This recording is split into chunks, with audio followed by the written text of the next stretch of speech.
So guys, in our last video we saw introduction about doubly linked list.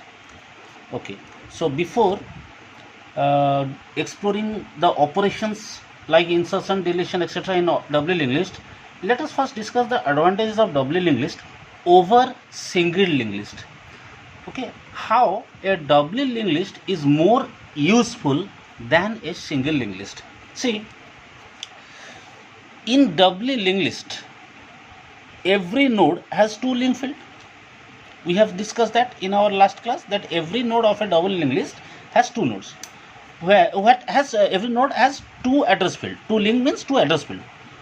So that one shall point to the previous node and the second one shall point to the next node. And also, when we represent the entire linked list, we keep two pointer variables.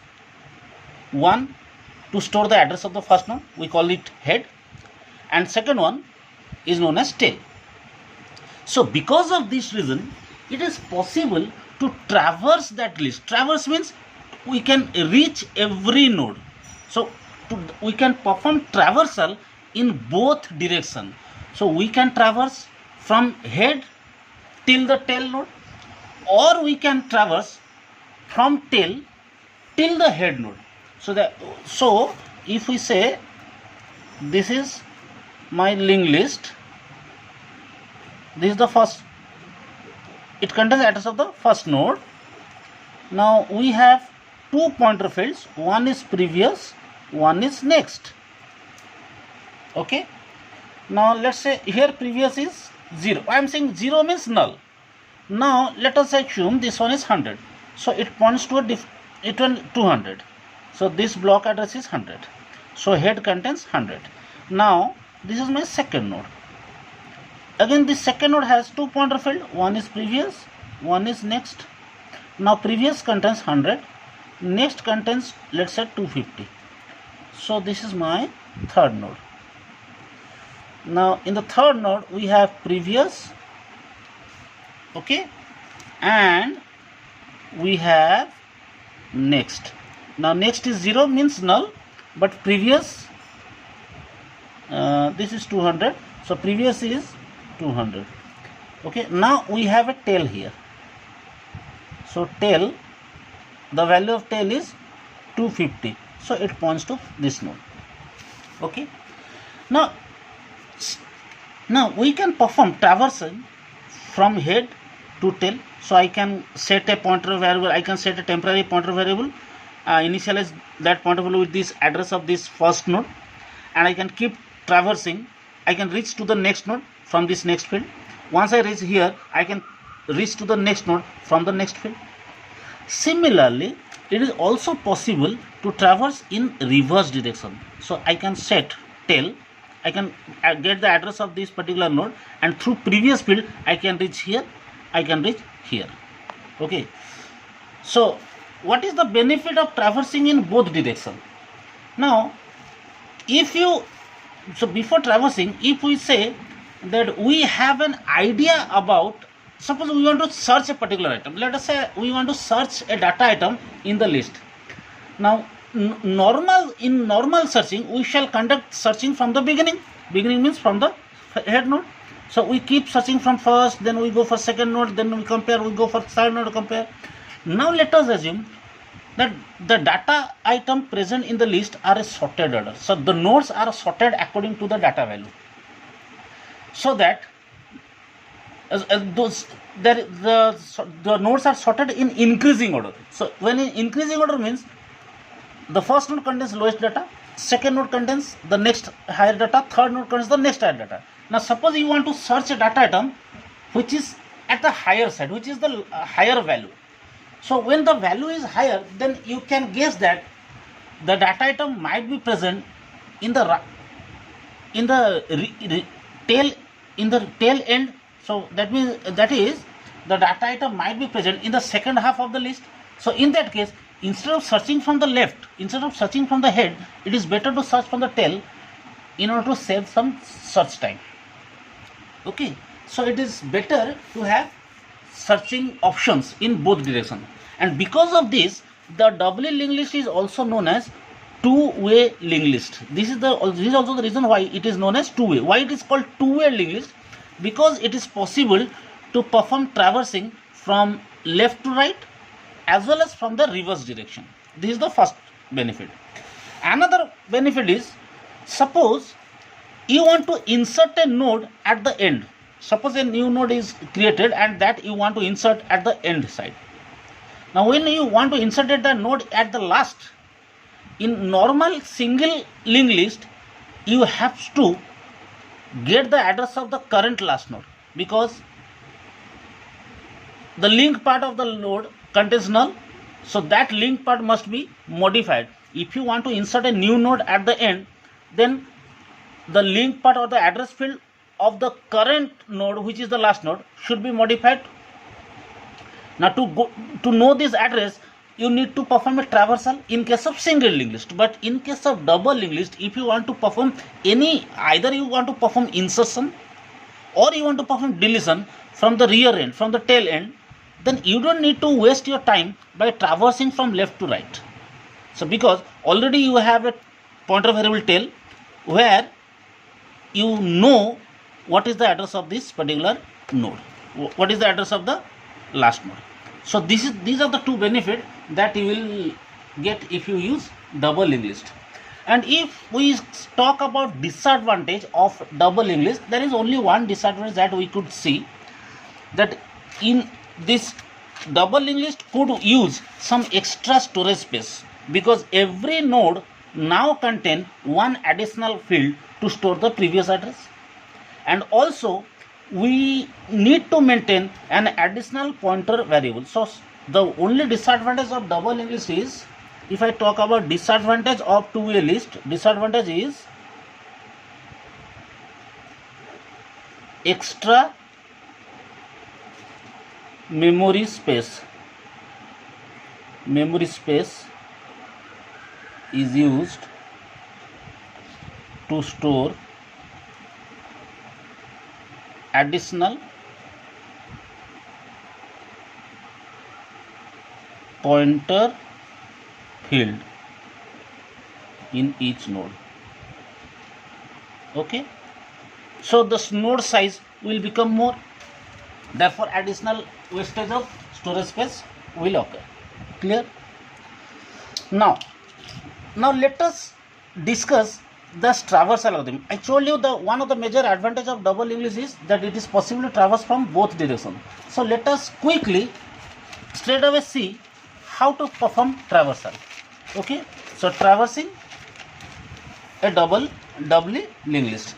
Now traversal can be conducted from head to tail, from head to end, as well as from reverse direction. So we will see the both cases.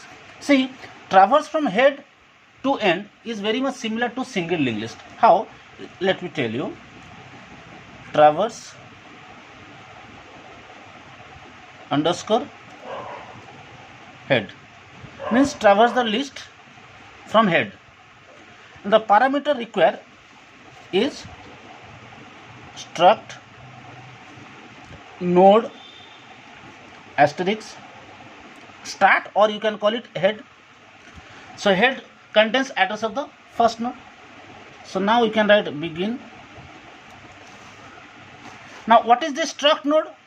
You know what is the structure. So struct node should contain three fields. So this structured data type must be declared before you write your algorithm. Okay, now I can use a pointer value struct node asterisk ptr equal to head. So a pointer variable is created where I stored the address of the first node. Now what is our objective? Why do we need to perform traversing? In order to apply processing. You know what is the meaning of traversing. Traversing in list means visiting each node at least once. So with this, in the variable ptr, I have already now reached to the first node.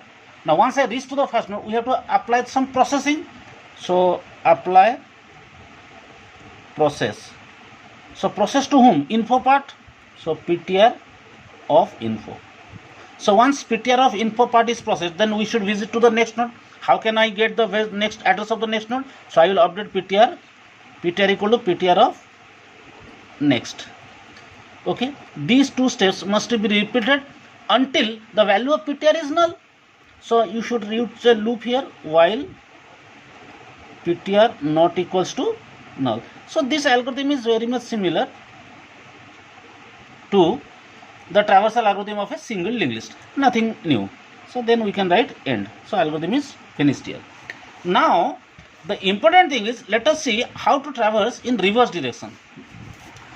I hope you understood this direction, this particular algorithm. If you follow my video where I introduced about traversing a single linked list, then you can compare it. Okay, now in reverse direction, so what should be the algorithm? Let us give a name to my algorithm, traverse underscore tail. So traverse the list from the reverse direction.